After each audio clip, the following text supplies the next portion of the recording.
Hello guys, എല്ലാവർക്കും സുഖമാണെന്ന് വിശ്വസിക്കുന്നു. ഞാനിപ്പോൾ ഓൺലി യുവിൻ്റെ 10ാമത്തെ എപ്പിസോഡാണ് കൊണ്ടുവന്നിരിക്കുന്നത്. അപ്പോൾ എല്ലാവർക്കും ഈ എപ്പിസോഡ് ഇഷ്ടപ്പെടുമെന്ന് വിശ്വസിക്കുന്നു. ഈ ഒരു എപ്പിസോഡും കൂടെ കഴിഞ്ഞാൽ നമ്മൾ പിന്നെ ഫ്ലാഷ് ബാക്കിലൂടെയാണ് കടക്കാൻ പോകുന്നത്. അത് കുറച്ച് ദിവസം കഴിഞ്ഞിട്ട് തുടങ്ങുള്ളൂ, കാരണം കുറച്ച് ലെങ്തായിട്ട് കൂട്ടി എനിക്ക് എഡിറ്റ് ചെയ്യാൻ പറ്റുള്ളൂ. അപ്പോൾ നമുക്ക് സ്റ്റോറിയിലേക്ക് കടക്കാം. காதல் சொல்ல நொடி ஒன்று போதுமே, அதை நானும் மைப்பிக்கத்தானே ஒரு ஆள் வேண்டுமே. இல்லை இல்லை சொல்ல ஒரு கணம் போதும், இல்லை என்று சொல்லை தாங்குவதென்றால் இன்னும் இன்னும் எனக்கு ஒரு ஜன்மம் வேண்டும். என்ன சொல்ல போகிறாய், என்ன சொல்ல போகிறாய்?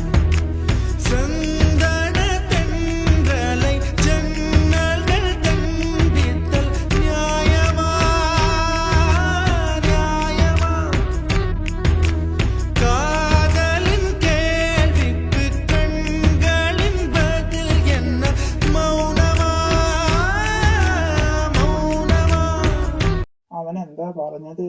അവൻ ശിവയെ കൊന്നിട്ടില്ലെന്നാ പറയുന്നേ. ഇത് തന്നെ അവൻ കോടതിയിലും പറഞ്ഞത്. ആരു, നീ ദേവനെ വിശ്വസിക്കുന്നുണ്ടോ? വിശ്വസിക്കണോ വേണ്ടയോ എന്നാ ഞാനിപ്പോ ചിന്തിക്കുന്നത് കേട്ടോ. ആരു, നീ ഒരു കാര്യം മാത്രം ചിന്തിച്ചാൽ മതി, അവൻ ജീവിയുടെ കൊലയാളിയാണ്. അതെ ആരു. ഹലോ ചെലങ്ക, താൻ എത്രയും പെട്ടെന്ന് ഇവിടെ എത്തണം. ഞാൻ ദാ വരുന്നു. ആരാ ചിന്നെ വിളിച്ചേ? അതെ ഏട്ടാ, കാവ്യ മിസ്സാ വിളിച്ചത്. എന്തിനാ ഇപ്പൊ മിസ് നിന്നെ വിളിച്ചത്? അത് പിന്നെ ഏട്ടാ, കാവ്യ മിസ്സിന്റെ വീട്ടിലോട്ട് ചെല്ലാൻ പറഞ്ഞു. ഈ രാത്രിയിലും അങ്ങോട്ട് ചെല്ലാൻ പറഞ്ഞ അവള്? അതെ ഏട്ടാ, ഞാനൊന്ന് പോയിട്ട് വരട്ടെ പ്ലീസ്. ശരി, മോള് പോയിട്ട് വാ, ഞാൻ കൊണ്ടാക്കാം. അത് വേണ്ട, ഞാൻ പൊക്കോളാം. കാവ്യ ഇപ്പൊ എന്നായിരിക്കും ചിന്നുവിനെ വിളിച്ചത്? ചിന്നു പോയിട്ട് വരട്ടെ ആദ്യം. ഞങ്ങളിപ്പോ എന്തിനാ ഇങ്ങോട്ട് വിളിച്ചത്? നിൽക്ക്, ചെലങ്കയും കൂടി വരട്ടെ. ഞാനെത്തി. എന്താ മിസ്സേ വിളിച്ചത്? ചിന്നു വാവേ, വെച്ച് വൺതാനും നമുക്കൊരു വലിയ പണി തന്നെ കിട്ടിയിട്ടുണ്ട്. എന്താ ചേച്ചി പണി കിട്ടിയ? നമുക്ക് ജീവയുടെ കൊലയാളിയായ ദേവനെ കുറിച്ച് അന്വേഷണമെന്ന്. ആ കൊല തന്നെ നടന്നിട്ട് 5 വർഷമായില്ലേ ചേച്ചി? അതെനിക്കറിയാം, പക്ഷേ സാറാ പറഞ്ഞത്, എന്ത് ചെയ്യാനാ? ശരി, നമുക്ക് ഈ കേസ് ഏറ്റെടുക്കാം. അല്ല, ദേവേട്ടനെയും ജീവേട്ടനെയും കുറിച്ച് കിച്ചു ചേച്ചി വല്ലതും പറഞ്ഞു കൊടുത്തോ സാറിൻ്റെ അടുത്ത്? ചിന്നു, ഞാൻ എല്ലാ കാര്യം സാറിനോട് പറഞ്ഞതാ. എന്താ മയമോളെ? അച്ഛൻ പുറത്തു പോയേക്കുവാവേ. നിങ്ങൾക്കിത് എന്ത് പറ്റി? ചേച്ചി, രാഹുലേട്ടൻ പുറത്തു പോയോ? ആടാ, പുറത്തു പോയി. ചേച്ചി, എന്തിനാ ചേട്ടനെ പുറത്തു വിട്ടെ? എന്താ കാര്യം? ചേച്ചി, ദേവേട്ടൻ പുറത്തിറങ്ങിയേക്കോ അല്ലേ? രാഹുലേട്ടനെ കണ്ടിട്ട് ജീവേട്ടൻ ജീവനോടൊന്ന് ഇരിക്കുന്നെന്ന് വിചാരിച്ച് എന്തെങ്കിലും ചെയ്താൽ എന്ത് ചെയ്യും? അയ്യോ, ഞാൻ ആ കാര്യം ഓർത്തില്ല. ചേച്ചി ഒരു കാര്യം ചെയ്യും, ഫോൺ എടുത്തൊന്ന് വിളിച്ചു നോക്ക് കേട്ടെന്നെ.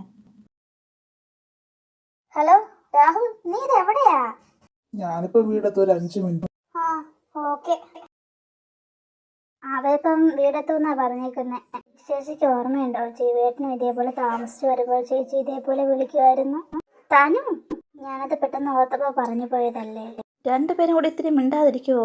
അല്ല, ഞാൻ ചിന്തിക്കുകയായിരുന്നേ, ആ റീന മിസ് എന്തിനായിരിക്കും അലീനയ്ക്ക് ഉണ്ണിയേട്ടനും വേണ്ടി സഹായിക്കുന്നത്? എന്തായിരിക്കും അവരുടെ ബന്ധമെന്ന് നമുക്ക് കണ്ടുപിടിക്കാം. ഇങ്ങനെ കിടന്ന് ദേഷ്യപ്പെടല്ലേ എന്റെ ഭാര്യയെ. 5 മിനിറ്റ് കഴിഞ്ഞ് എത്താന്നാ പറഞ്ഞത്. ഇപ്പൊ നോക്ക് എപ്പോഴാ കയറി വന്നേക്കണേന്ന്. സോറി മോളെ, ടയറൊന്ന് പഞ്ചറായി, അതുകൊണ്ടാ വരാൻ താമസിച്ചത്. ശരി, ഞാൻ വിശ്വസിച്ചു. പിന്നെ ചിലങ്കയും കൂടി ഒരെന്ത് എവിടെ? അവരുടെ നോട്ട്ബുക്ക് എന്റെ കയ്യിലായിരുന്നു, അത് വാങ്ങാൻ വന്നതാ അവര്.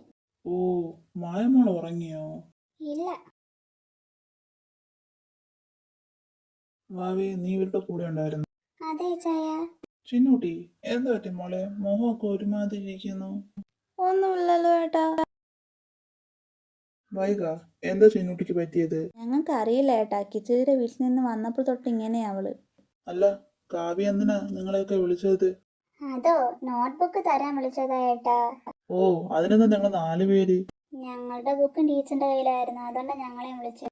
ഞാനിപ്പോ വരാവേ, നിങ്ങളോടൊന്ന് സംസാരിക്കും. ചിന്നൂട്ടിയെ മനസ്സിലാക്കാൻ ആരുവിനെ കൊണ്ടേ പറ്റൂ. അത് ശരിയാ അച്ഛൻ പറഞ്ഞത്, ആരുവിനെ അത്രയ്ക്ക് ഇഷ്ടമാണ് ചിന്നുവിന്. ചിന്നുവിന്റെ പഠിത്തം കഴിയട്ടെ, ആരുവിനെ കൊണ്ട് വേണം കെട്ടിക്കാൻ. അത് കേട്ട് അതവന് വിഷമമായി. അല്ല, നിങ്ങൾ തിരിച്ച് വീട്ടിൽ പോവുകയാണോ ഇന്ന്? ഞാനൊന്നും വീട്ടിലൊന്നും പോകുന്നൊന്നുമില്ല, ഞങ്ങളും പോകുന്നില്ല ഇന്ന്. എന്നാ നിങ്ങൾ ചെല്ല്. എന്താ മോളെ നിനക്ക് പറ്റിയേ?